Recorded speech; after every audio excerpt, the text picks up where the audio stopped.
Assalamualaikum warahmatullahi wabarakatuh.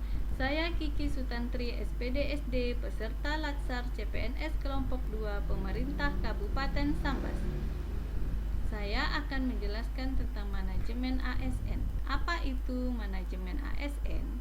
Manajemen ASN adalah pengelolaan ASN untuk menghasilkan pegawai ASN yang profesional, memiliki nilai dasar, etika profesi, bebas dari intervensi politik, bersih dari praktek produksi, kolusi, dan nepotisme.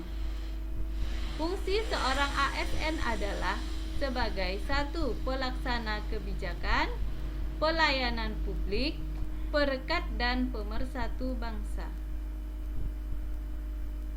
Kedudukan seorang ASN adalah sebagai aparatur negara yang menjalankan kebijakan-kebijakan yang ditetapkan oleh pimpinan instansi pemerintah, harus bebas dari pengaruh dan intervensi semua golongan dan partai politik, dan juga sebagai perekat dan pemersatu bangsa. Hak dan kewajiban seorang ASN. Seorang PNS akan menerima hak gaji, tunjangan fasilitas, cuti, jaminan pensiun dan jaminan hari tua, perlindungan jaminan kesehatan, jaminan kecelakaan kerja, jaminan kematian bantuan hukum, pengembangan kompetensi minimal 20 jam per tahun.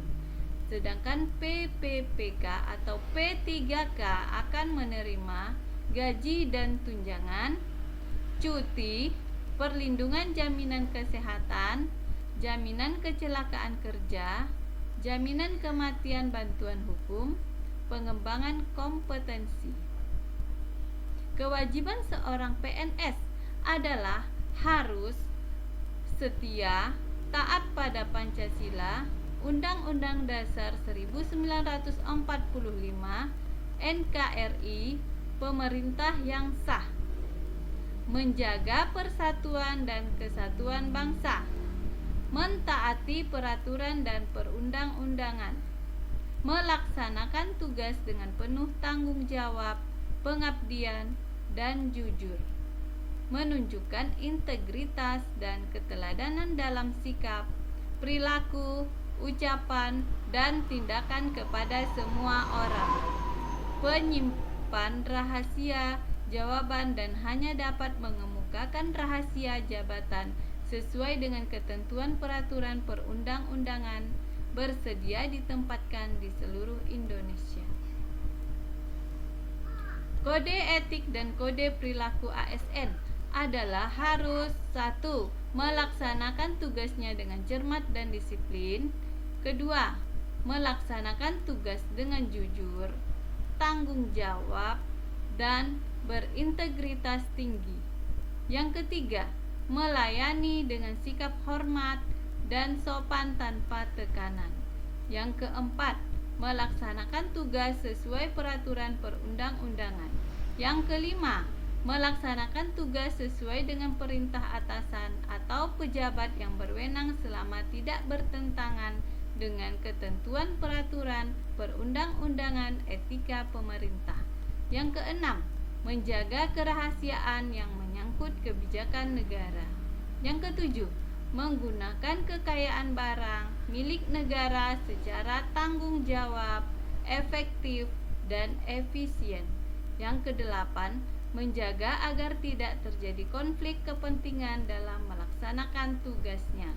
Yang kesembilan, memberi informasi secara benar dan tidak menyesatkan orang lain. Yang kesepuluh, tidak menyalahgunakan informasi intern negara demi keuntungan pribadi. Yang ke-11, memegang teguh nilai dasar ASN. Yang ke-12, melaksanakan ketentuan peraturan perundang-undangan mengenai disiplin pegawai ASN. Sistem merit dalam manajemen ASN, yaitu kalau bagi organisasi adalah mendukung keberadaan prinsip akuntabilitas yang saat ini menjadi tuntutan dalam sektor publik. Kalau bagi ASN adalah menjamin keadilan dan juga menyediakan ruang keterbukaan dalam perjalanan karir sebagai pegawai. Manajemen PNS. Prinsip-prinsip manajemen ASN atau PNS adalah penyusunan dan penetapan kebutuhan, pengembangan karir, pola karir, promosi, mutasi, penilaian kerja, penggajian dan tunjangan, penghargaan, disiplin, pemberhentian, jaminan pensiun hari tua, perlindungan, pangkat jabatan, pengadaan. Sistem informasi ASN memuat seluruh informasi dan data pegawai ASN antara lain: 1. Data riwayat hidupnya. Yang kedua, riwayat pendidikan formal dan non-formal. Yang ketiga, riwayat jabatan dan kepangkatan. Yang keempat, riwayat penghargaan, tanda jasa atau tanda kehormatan. Yang kelima, riwayat pengalaman berorganisasi. Yang keenam, riwayat gaji. Yang ketujuh, riwayat pendidikan dan latihan. Kedelapan, daftar penilaian prestasi kerja. Yang kesembilan, surat keputusan. 10, kompetensi. Terima kasih.